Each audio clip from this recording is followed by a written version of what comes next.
is a fountain filled with blood drawn from Emmanuel's veins, and sinners plunged beneath that flood lose all their guilty stain. From the book of the Acts of Apostles. We have been connecting the church with the early church, because that which Jesus Christ started to do and even to teach, they have not changed.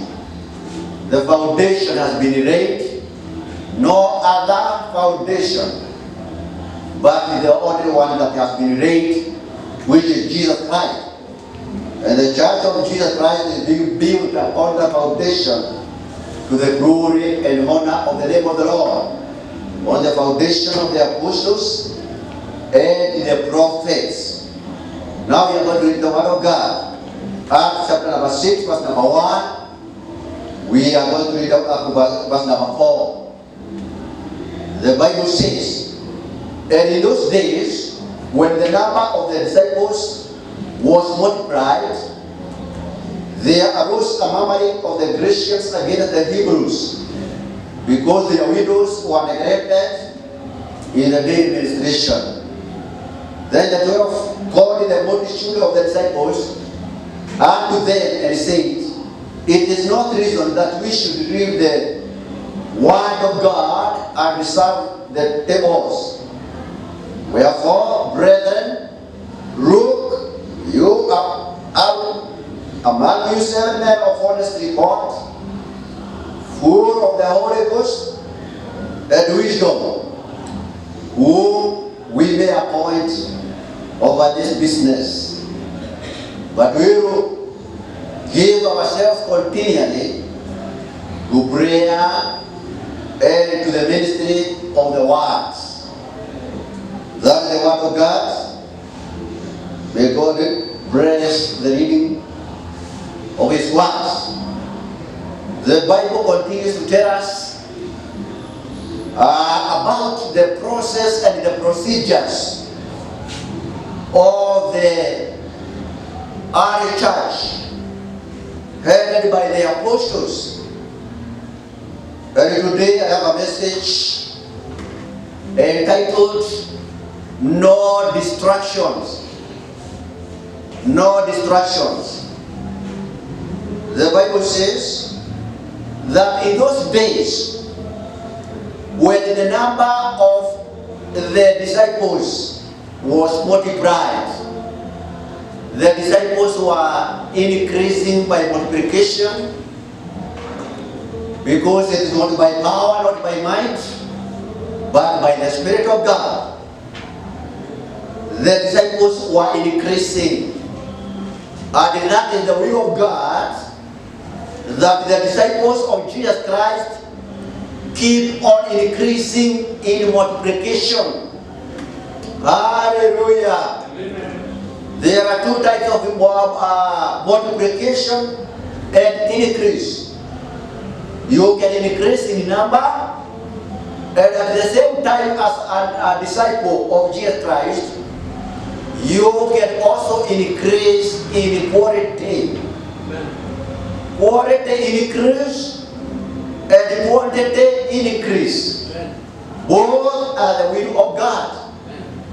Every disciple should increase. Should increase in faith. Should increase in grace. Should increase in quality. Yesterday, the way you are, today you are not the same.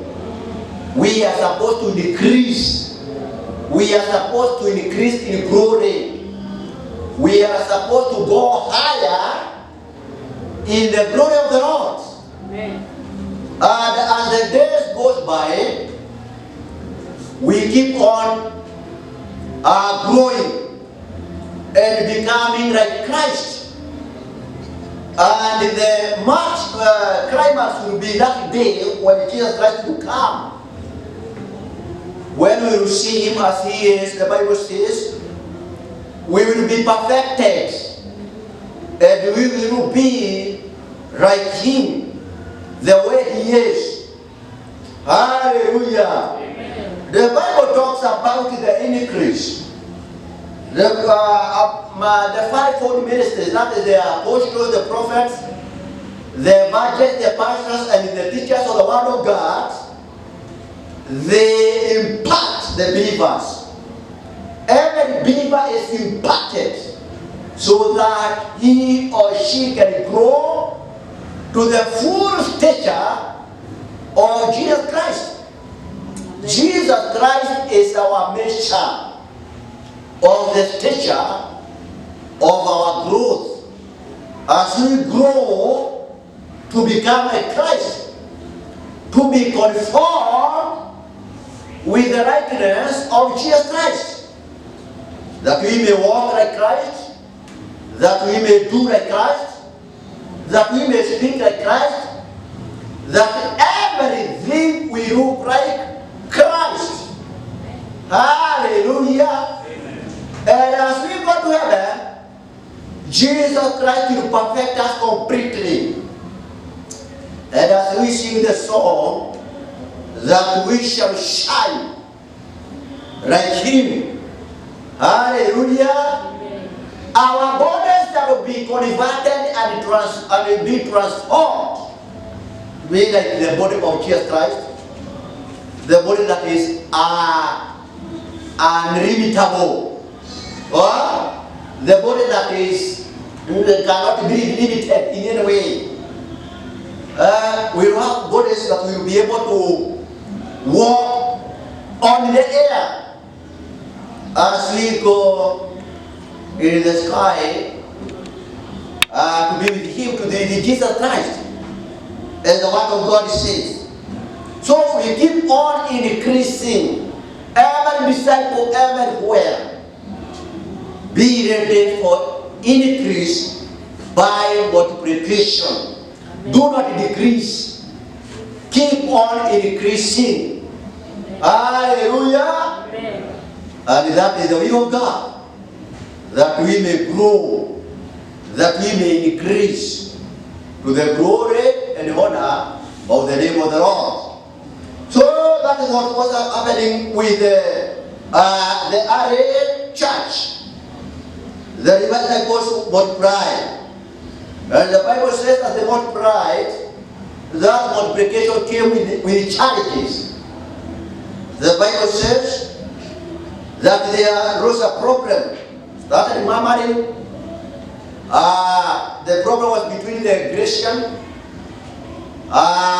disciples and the Hebrews disciples.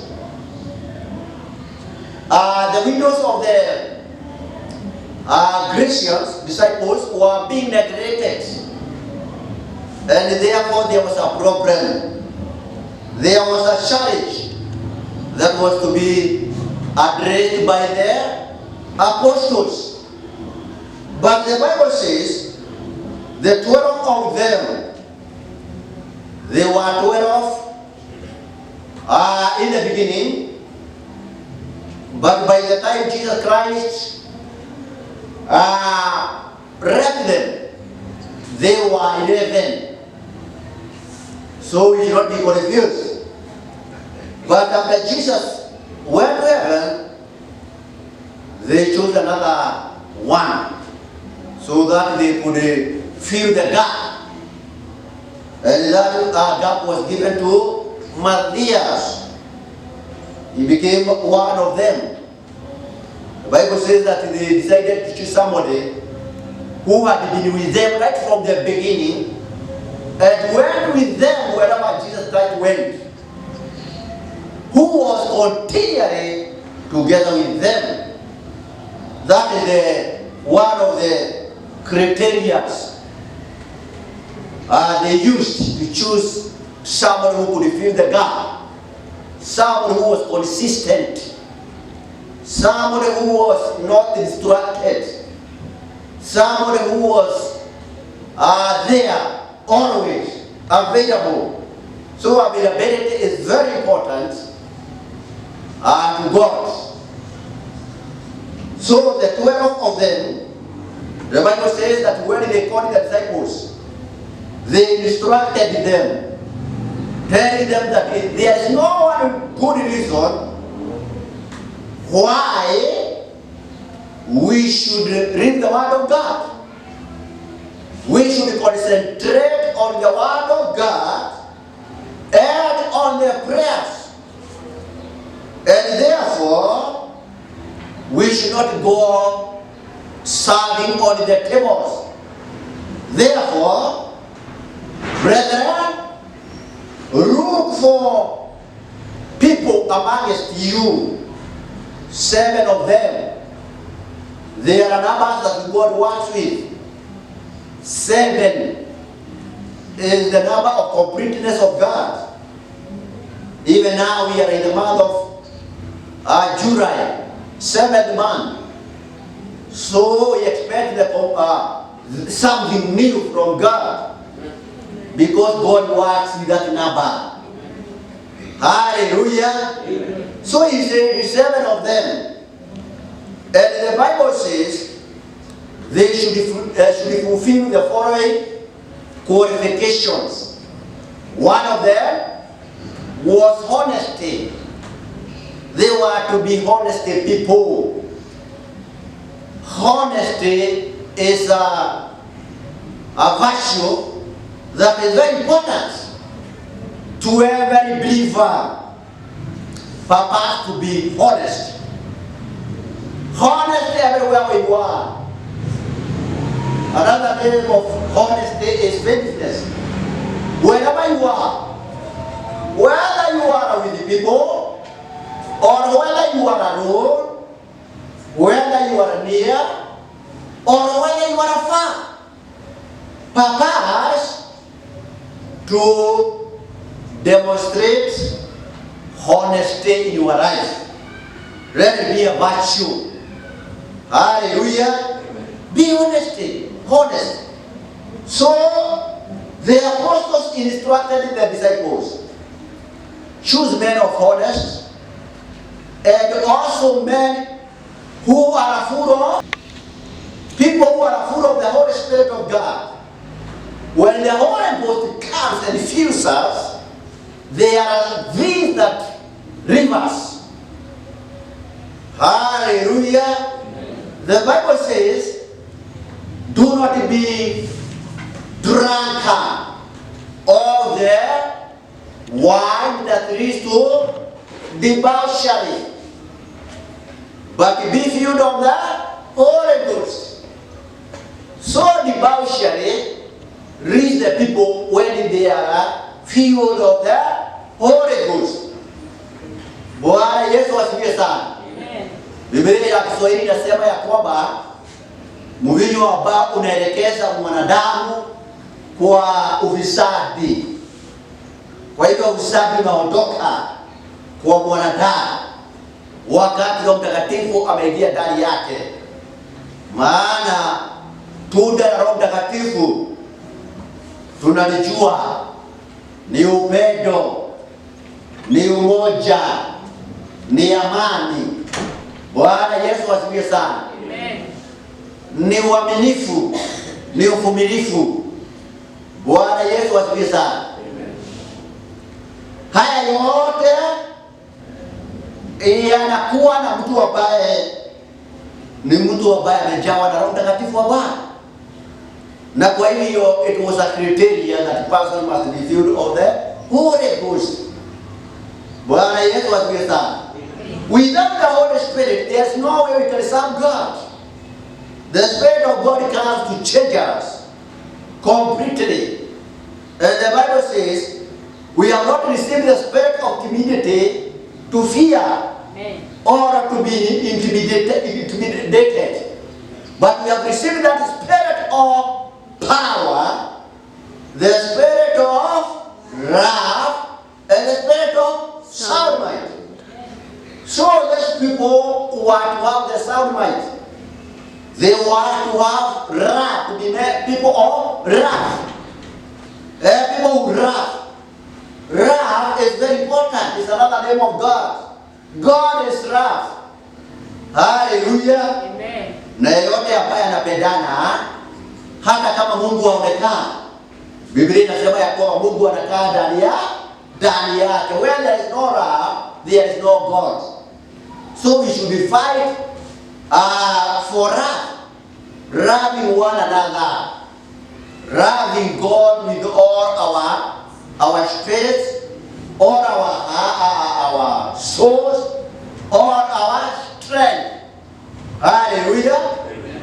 We should love God. We should love His people, the people of God. We should love one another. Love is foundation of Christianity. For God so loved the world that He gave His only begotten Son, Jesus Christ, His only one Son He gave. Because of love. Love is powerful. Hallelujah. Amen. Love drives somebody into giving. Extraordinary kind of giving, whereby you give even the best. Hallelujah. Amen. And because of that, God overlooked the sins of the world. Peter tells us that love covers a multitude of sins. Hallelujah. Amen. So, there was the qualification of Holy Ghost feeding is very important. Jesus said, you should not go out on this mission. Wait until you are endued by the promise of the Father. Amen. That is the Holy Ghost. Wait for the Holy Ghost. On Sunday we had the apostles saying that we, the apostles, and the Holy Ghost are witnesses of the things which Jesus Christ went through. And whatever Jesus Christ accomplished, they were witnesses. Hallelujah. Amen. So, we cannot leave the Holy Ghost behind. We have to be filled by Him. And we have to walk with Him. We have to operate with Him. Day in, day out. Hallelujah. Amen. Even in a work like this one, without the Holy Spirit, it is impossible. Amen. The Word of God says, it is not by power, it is not by might, but by the Spirit of the living God. Hallelujah. Amen. So it is not by the power of a human being. It is not by our might, but it is by the Holy Spirit of God. That's why you should not fear. It is not the work of flesh and blood. It is the work of the Holy Spirit. Amen. Bwana Yesu asifiwe sana. Amen. And therefore these people were to be full of the Holy Ghost. The church, we must strive for the feeding of the Holy Ghost, so that we can operate as the true children of God, having the Spirit of Christ. For the Bible says, them that have the Spirit of Christ, they belong to Christ. Hallelujah. Amen. And without the Spirit of Christ, you cannot be identified with Christ. The Bible says, tells the Ephesians, that they were given the Holy Spirit as a guarantee. A guarantee for the things which are kept for them, for their inheritance. Hallelujah. Amen. They were also told by Paul that they are sealed by the Holy Spirit. So the Holy Spirit is a seal of identity. Hallelujah. If you want to know where the letter comes from, and if the letter is genuine, look for the seal. The seal says, tells you where the letter has come from and who has sealed that letter. Hallelujah. Amen. So we are the letter from heaven. As Paul says, that you are our letter. We are the letter written by the blood of Jesus Christ, sealed by the Holy Spirit of God. Bwana Yesu asifiwe. So that we can accomplish the purpose of God. These people are to be full of the Holy Ghost. Because where the Holy Spirit of God is, there is nothing that goes wrong. Everything will go well. And there is nothing that will be impossible. Everything will be possible. Amen. Hallelujah. Amen. Because it is by the Spirit of God. So they were to be filled of the Holy Ghost. They were to be full of the Holy Ghost in order to take that responsibility. People who are full of the Holy Spirit, they have got no discrimination. Hallelujah. Amen. They are lovers of truth. Wanapenda ukweli. Heri wachukiwe kwa sababu ya ukweli. Ya ukweli, wanasimama na ukweli. Come rain, come shine. Bwana Yesu asifiwe sana. Amen. And Jesus said, I am the truth. I am the way and I am the right. Hallelujah. So those who are full of the Holy Ghost, they are full of Christ. They have Jesus Christ in them. And they operate as the true ambassadors of Jesus Christ here on earth. And wherever they are, whatever you are doing, purpose to operate as a representative of Jesus Christ.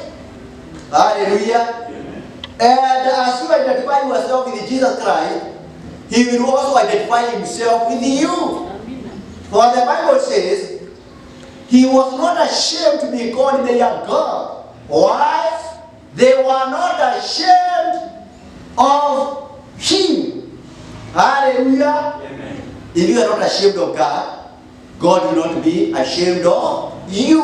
Amen. Wherever you will be, Amen. God will identify Himself with you. Amen. Hallelujah. He will fight your battles. Amen. Even in a time like this of Corona, He will fight your fear. Yes. You should not fear. If you fear God, you should not fear sicknesses, not even Corona. Amen. Hallelujah. Amen. Because Jesus Christ is the healer. Amen. And He healed all sicknesses. All manner of diseases were healed by Jesus Christ. Hallelujah. And by the strength of Jesus Christ, you are healed. Oh yes, Bwana asifiwe sana. And that is how it is. And it was settled once and for all. Amen. Amen. So these men were to be full of the Holy Ghost. They were also to be full of wisdom of God. Wisdom is very important. Wisdom will give you the direction. Once you know, you have the knowledge, you need the wisdom so that you can apply the knowledge that you have appropriately, properly. Like Joseph. Joseph had the knowledge. He had been given the knowledge by God. And he gave that knowledge to Pharaoh. But Pharaoh did not find somebody else who had wisdom. Like Joseph. So Joseph had knowledge, but also he had wisdom on what to do. Now that you know, what do you do? That is the purpose of wisdom. Amen. Hallelujah. Amen. Now that you know this, the Bible says, you will be blessed if you do them. Bwana Yesu asifiwe sana. There is no need of knowledge if you don't do them. You do what the knowledge requires. Bwana Yesu asifiwe sana.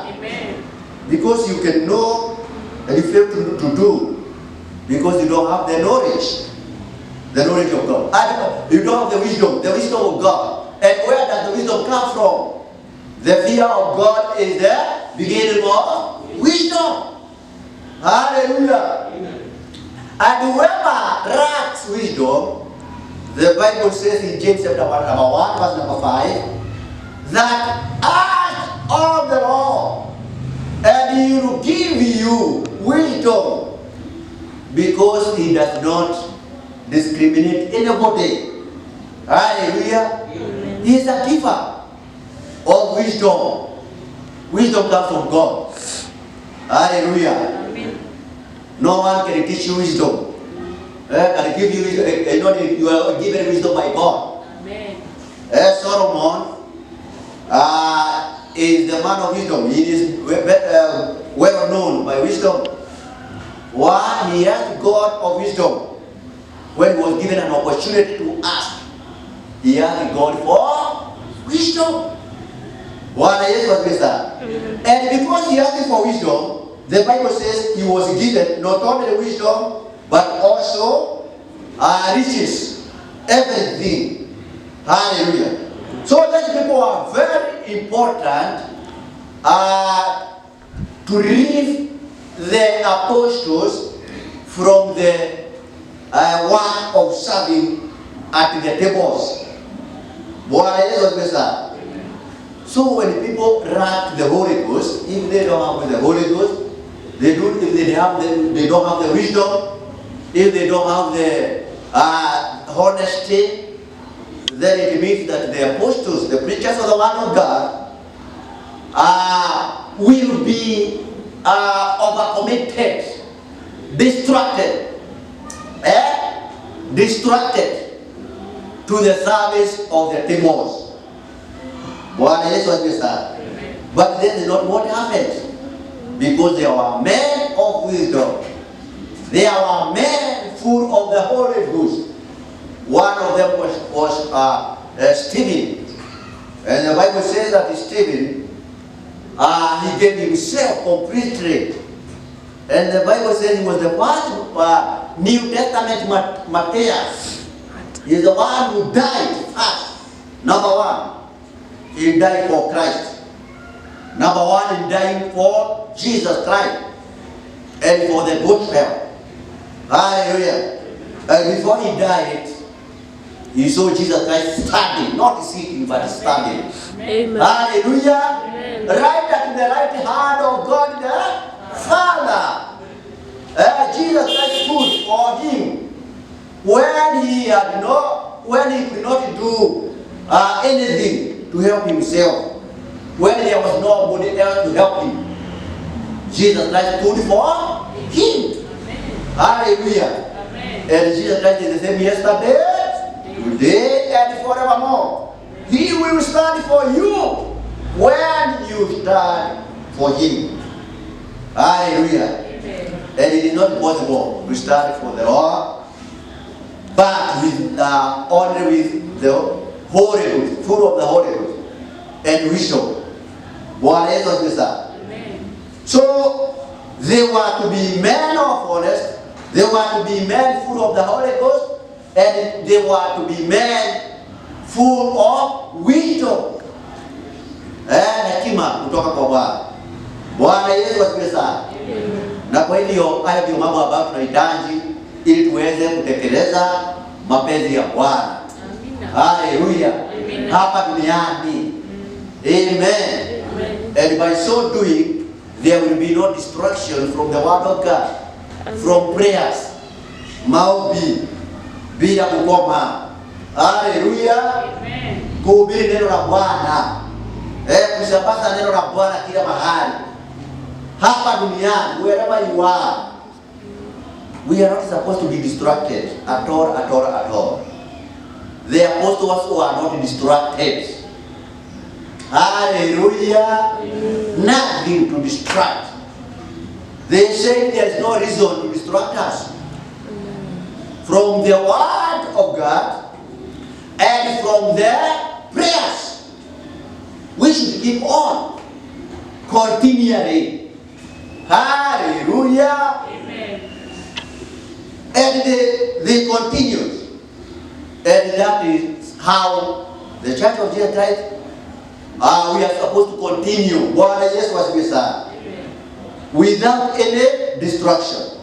The Bible says, but we will give ourselves continually to prayer and to the ministry of the Word of God. Hallelujah. And they continued. They gave the Word of God priority. They had no other business. Here or now. Jesus Christ called them. He told them, follow me. And I will make you the fishers of men. By the word of God.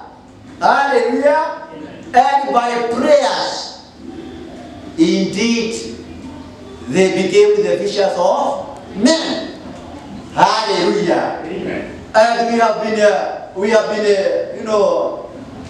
been already caught in the net. Hallelujah. That is why now, like the apostles, now we talk of the one faith of the apostles. We have the faith of the apostles. We become like them. Why? They are our mentors. They are our examples. Hallelujah. Amen. They caught us from far. This gospel which was started by Jesus Christ, both to teach and to do, they continued. And the Bible says, by chapter number 28, they continued, Paul continued. And there is no conclusion in the book of Acts of Apostles. Why? It was left for us to continue. Bwana Yesu asifiwe sana. And we continued the way they continued. The way they did it, we continue to do it. Hallelujah. Because they were doing like the way Jesus Christ, had shown them. And Jesus said, those who believe, wale wataamini, yale mambo ambayo nimefanya watafanya, na hata zaidi ya hayo watafanya. Bwana asifiwe sana. Zaidi ya yale Yesu Kristo walifanya, tutafanya. The apostles did it by faith. Why? Jesus Christ never did what we are doing now. He never preached on right. What is that? Amen. He was walking. He was moving. Hallelujah. But today we are doing, in the time of the apostles, the shadow of Peter, Apostle Peter, healed the sick. Hallelujah. Did miracles. Something that Jesus Christ did not do. Hallelujah. So, what did Jesus Christ did? And even more, and remember, whoever said that is Jesus Christ, the source of the power, the enabler, the one who makes it possible, the one who commands, and he does it. Amen. Bwana Yesu asifiwe sana. So it is exactly like that. So what they did, the Bible says, that they appointed the 7 people so that they could take care of the tables, hallelujah, the things which could distract the apostles. And the apostles continued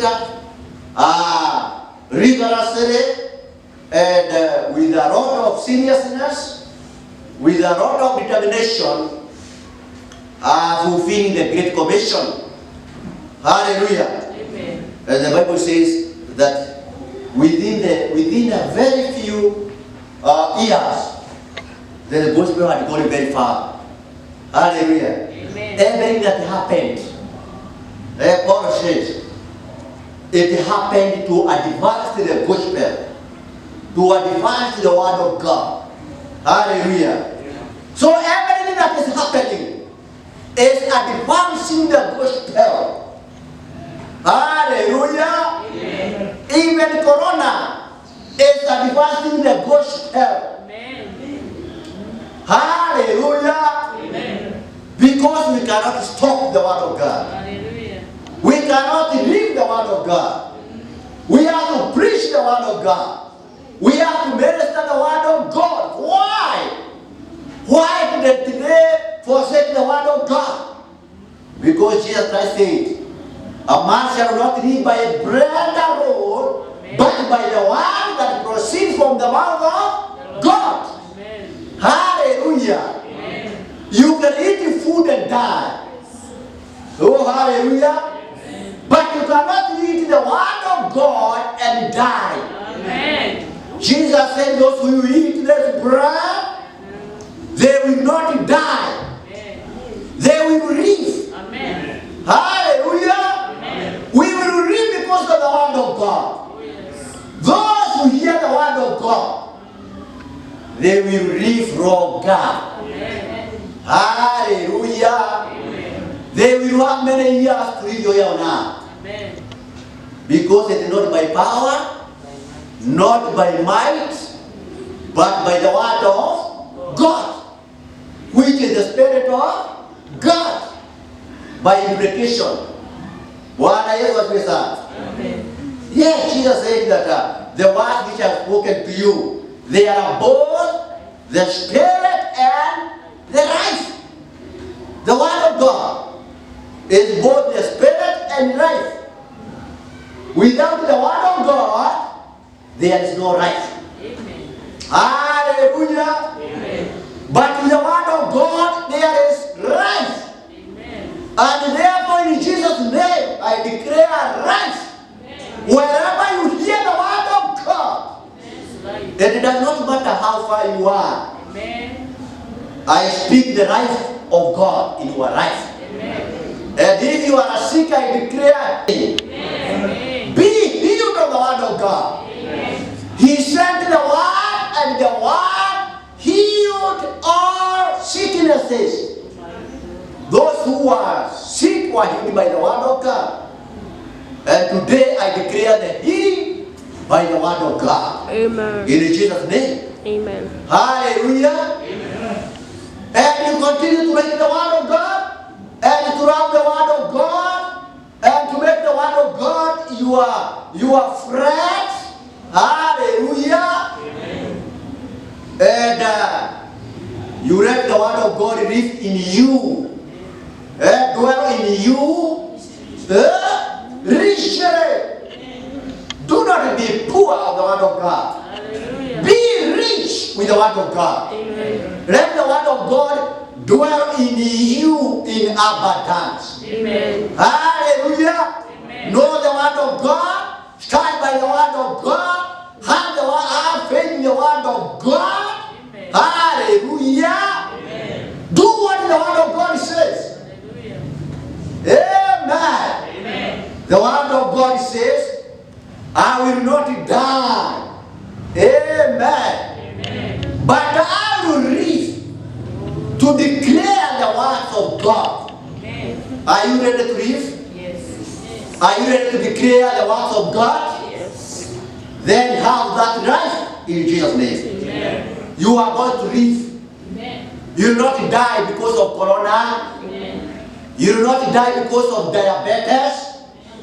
You will not die because of cancer of any kind. Amen. Hallelujah. Amen. You will not die because of any sicknesses. Amen. You will not die because of accidents. Amen. In Jesus' name. Amen. You will not be killed by robbers. Amen. Hallelujah.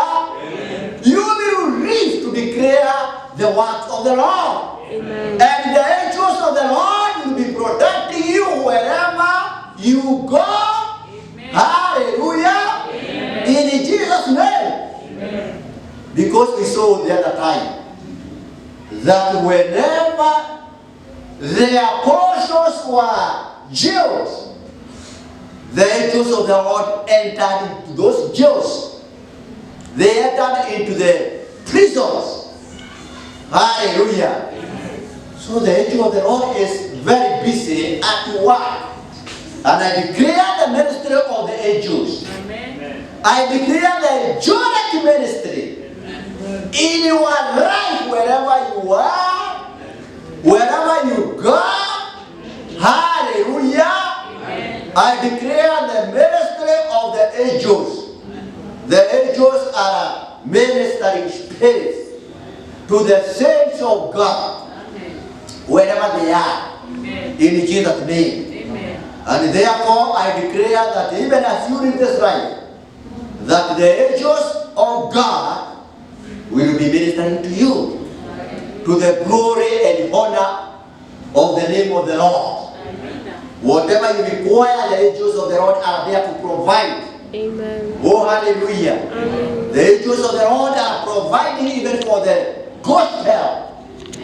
The angels of the Lord are providing for the church.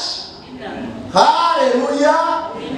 The angels of the Lord are providing that which we require, because heaven knows that we require. And we are ambassadors of heaven. Oh, hallelujah. Although we are living here on earth, we don't belong to this world. Amen. Our citizenship is in heaven, from where we are eagerly waiting for Jesus Christ to come and take us there, so that where He is, we're going to also be there forever and ever, days without end. Amen. And therefore, in this world we are passers by. We are not here permanently. You should not make this world your permanent dwelling, because you are not permanent in this world. Amen. Hallelujah. We are on this world temporary. Amen. God may give you 70 years to live here on earth. He can give you on bonus 90 years or 100 years. Amen. Amen. But finally, at the 100 year, you will be taken by the angels to heaven. Yes. Hallelujah. Amen. So make sure that you are bound with heaven. Amen. And if you are raised according to Colossians believers were, if you are raised together with Jesus Christ, then set your eyes on the things above, where Jesus Christ is seated, right at the right hand of God the Father. Amen. Amen. Amen. Do not set your eyes or your vision here on the things of this world. Let me tell you, you will be frustrated. Amen. Amen. Live a simple life. Oh, hallelujah. Amen. Yeah. Let it go and let God. Amen. Amen. Amen. Always be ready to say, let the will of God be done. Oh, hallelujah. And not suffer from depression. You not suffer from stress, because you are so blessed to be stressed. Amen. Amen. Amen. Do not allow depression in your life. You are stressed in your life. Live within, just within what God has enabled you. Amen. Amen. Hallelujah. And thank God for that. Amen. Paul said that I have learned to live in all circumstances equally. Hallelujah. Amen. With abundance or with scarcity. Amen. I live in the same way. Amen. Amen. Yeah. Hallelujah. Amen. Whether I have got abundance is not an issue. Whether I have got a scarcity is not an issue. God is the same yesterday, today, and forever more. He is the same in my life. What has been said? So you should not be stressed by the things of this world. Do not allow them. Do not give them an opportunity. Do not give this world an opportunity to stress you. Hallelujah. Hallelujah. Amen. Or even to depress you. in any way. Hallelujah. Amen. Live a life of thanksgiving to God in all circumstances. Whether things are good or they are not good. Give God glory. Thank God in all situations, in all circumstances. Knowing that there is no circumstance that is beyond God. Amen.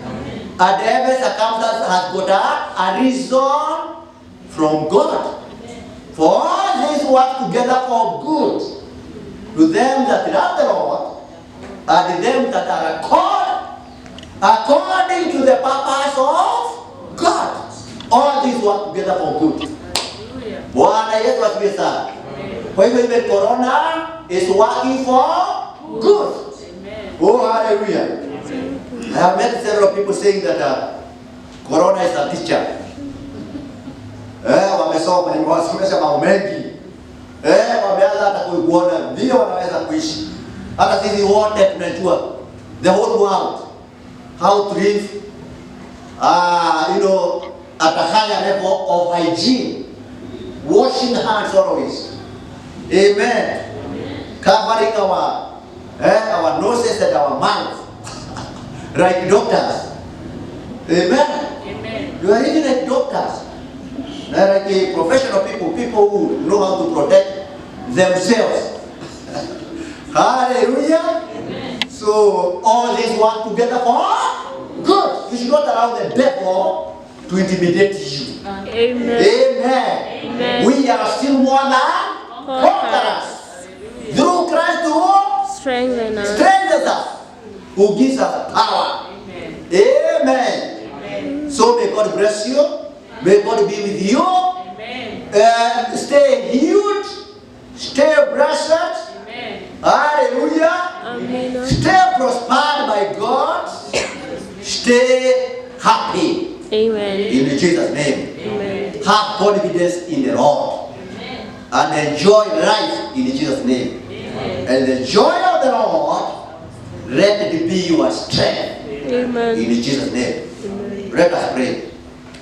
Everlasting Father God, in Jesus' name, we want to give you all the glory and all the honor. Yes. Because you are our God and you are our Father. Thank you for your word which has come to us. Help us to live by your word. Help us, oh God, Father, to live not by bread alone, but by that word that proceeds from your mouth, oh God. And help us that that word dwell in us richly to the glory and honor of your name. Father, I have declared healing to your people, wherever they are worshiping, wherever they are, in Jesus' name. I declare that your people will not die. They will live to exalt you and to glorify your name. Because you are the Lord of God and you are the King of Kings. Thank you, Jesus. We love you and we exalt you. In Jesus' name we pray. Amen. You are there, you are not born again. I want to lead you to Jesus Christ. The Bible says everyone who is in Christ Jesus has become a new Christian. I want you to be a new Christian by accepting the Lord Jesus Christ as the Lord and Savior of your soul. And He will give you power to become a child of God. So if you are willing to give your life to Jesus, I want you to say this prayer after me. Father, I come before you. I am a sinner. I come for forgiveness. Forgive me. Wash me. I believe in Jesus Christ, who died for my sins. Today, I renounce the devil and his works, and I reject him, and I accept Jesus Christ in my life. Lord Jesus, have your way. I open the door of my heart that you're going to have your way. Dining with me, and I dine with you. You are my Lord Savior. I thank you, Jesus, for saving me. Write my name in the book of life, so that I will live with you forever and ever. I thank you, Jesus, for giving me your Holy Spirit to enable me live a new life. Thank you, Jesus. I am born again.